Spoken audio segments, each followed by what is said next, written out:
نحمده ونصلي ونسلم على رسوله الكريم اما بعد بسم الله الرحمن الرحيم عن ابي مسعود الانصاري رضي الله تعالى عنه قال جاء رجل بناقة مختومة فقال هذه في سبيل الله فقال رسول الله صلى الله عليه وسلم لك بها يوم القيامة 700 ناقة كلها مختومة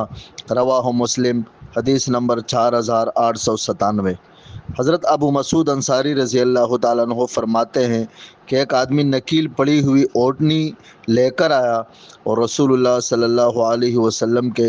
خدمت میں عرض کیا کہ میں یہ اوڑنی اللہ تعالیٰ کے راستے میں دیتا ہوں۔ رسول اللہ صلی اللہ علیہ وسلم نے ارشاد فرما تمہیں قیامت کے دن اس کے بدلے میں ایسی 700 اونٹنیاں ملے گی کہ ان سب میں نکیل پڑی ہوئی ہوگی۔ میرے عزیز دوستو، قرآن کریم میں اللہ پاک نے ارشاد فرمایا ہے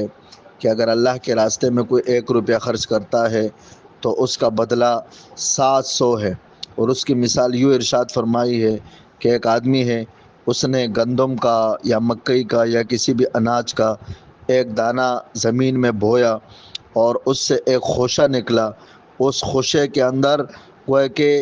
100 دانے ہیں، اسی طرح اس پودے کے اندر، اس بیل کے اندر 7 خوشے ہیں اور ہر خوشے کے اندر 100 دانے ہیں، تو یہ 700 ہو گیا۔ اور فرمایا واللہ یضاعف لمن یشاء، اللہ چاہے تو دگنا بھی کر سکتا ہے۔ مطلب 700 ایک نیکی پر 700 کا بدلہ، یہ تو وعدہ ہے، لیکن اللہ کی رحمت جب جوش میں آتی ہے تو اس کو دگنا بھی کر سکتی ہے کہ بھئی یہ 1400 ہو گئے۔ یہاں پر بھی اسی حدیث کے اندر اسی آیت کی طرف گویا اشارہ ہے کہ صحابی کو آپ علیہ الصلوۃ والسلام نے فرما تم نے اللہ کے راستے میں ایک اوڑنی دے دی، لیکن قیامت کے دن اللہ پاک تمہیں ایسی 700 اوڑنیاں دے گا۔ میرے عزیز دوستو، ہم دنیا میں خرچ کریں گے اللہ کے راستے میں، مساجد میں اور اللہ والوں پہ، یتامہ پر، بیواؤں پر، غربا اور مساکین پر، فقیروں پر، اہل علم پر، طلباء پر، مدارس میں، تو اس سے یہ ہوگا کہ یہاں پر دنیا میں بھی ہماری روزی میں، ہمارے رزق میں، ہمارے کاروبار میں برکت ہوگی، اور انشاءاللہ اس کا اصل جو بدلہ ہے وہ قیامت میں ملنا ہے، اور قیامت میں اس کا بہت بڑا اجر ملے گا۔ حدیث میں آتا ہے کہ قیامت کے دن جب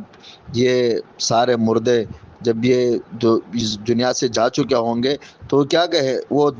وہاں جو تمنا کریں گے وہ یہ تمنا کریں گے کہ یا اللہ مجھے واپس کر دو، لأصدق وأکن من الصالحین، میں صدقے کروں گا اور میں نیکوکار بنوں گا۔ وہاں پر وہ صدقے کی جو ثمرات ہے، جو نتائج ہے، وہ دیکھ کر اسی لیے تو کہہ رہا ہے کہ میں صدقے دیا کروں گا۔ وہ نمازوں کی تمنا نہیں کرے گا، وہ روزوں کی تمنا نہیں کرے گا، وہ نوافل کی تمنا نہیں کرے گا، وہ صدقوں کی تمنا کرے گا۔ اور حدیث میں آتا ہے کہ صدقہ یہ اللہ کے غصے کو ٹھنڈا کرتا ہے اور بری موت سے بچاتا ہے۔ تو صدقات کا سب سے زیادہ اہتمام کریں، غربا اور فقیروں جو خاص کر سفید پوش طبقہ ہے ان کا خیال رکھے۔ اللہ مجھے بھی اور آپ سب کو عمل کرنے کی توفیق عطا فرمائے۔